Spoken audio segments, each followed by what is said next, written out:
আমার হাত দিকে কইছিল বড় হওয়ার পর আমি নিচের চুল ফালিয়ে খামু। কথাটা কেমনে কেমনে মিলা গেল দেখেন। বড় হওয়ার পর আমি হলুদ সাংবাদিক হইছি।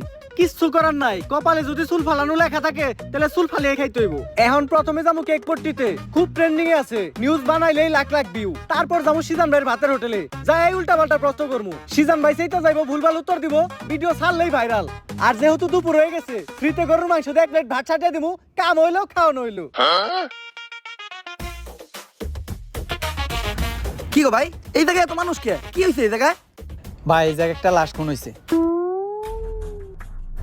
ভাই দেখা তো মনে হইতাছে 6-7 বছরের কোনো বাচ্চা। নিউজটা নিয়ে নেবো নাকি? যা বেটা, এটা ট্রেন্ডিং টপিক নাকি? এটা ছাড়লে কি ভিউ হইব? ট্রেন্ডিং টপিক খুঁজ, যেগুলো ছাড়লেই ভাইরাল। তাইলে ভাই কন্টেন্ট ক্রিয়েটর শিবন মিয়া আছে না, ও নাকি ওর মায়ের ভাত দেয় না, কিন্তু বিরিয়ানি দেয় 3 বেলা। বিরিয়ানি দেয় কাইটা, এই যে ভাত দেয় না, এই জিনিসটা হাইলাইট করে নিউজ বানাইলে কেমন হয়? এর লিগাই তো আমি তোরে আমার লগে রাখি। হলুদ সাংবাদিক হওয়ার পরে আমরা উল্টা পাল্টা নিউজ বানানি করছি শুরু।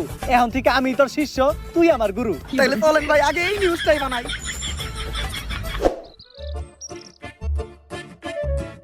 স্যার স্যার স্যার দাঁড়ান, একটু দাঁড়ান। স্যার, আপনি করে দেখে মনে হইতেছে আপনারা মিডিয়ার লোক। আমার ছোট্ট একটা বোন মাদ্রাসায় পড়ে, বয়স মাত্র 13। এক জানোয়ারের বাচ্চায় ওরে দর্শন করছে, কিন্তু কোনো বিচার পাইতাছি না। মিডিয়াই তো এই দেশের সব থেকে বড় শক্তি। স্যার, আপনারা এই বিষয়টা নিয়ে একটা নিউজ করেন, যাতে আমি আর আমার বোন ন্যায্য বিচারটা পাই। আরে বেটা, এটা কি কোনো বিষয়? দর্শন তো এই দেশে প্রতিদিনই হয়, এটা নিয়ে নিউজ করার কি আছে? ট্রেন্ডিং কোনো বিষয় থাকলে কও, যেটা নিয়ে নিউজ করলে লাখ লাখ ভিউজ আইবো। এক কাজ করো, কেক বানাও আর নাইসে নাইসে কেক বিক্রি করো। এই নাও আমাকে কাট। যদি এটা আসলেই করো তাহলে যোগাযোগ করো, আইয়া নিয়ে ভিডিও বানিয়ে দিয়ে যাবো। আর এখন আমাকে সময় একটু কম, স্বপন মিয়ার পারিবারিক বিষয়ে আঙ্গুল দিতে হইব। জান ভাই।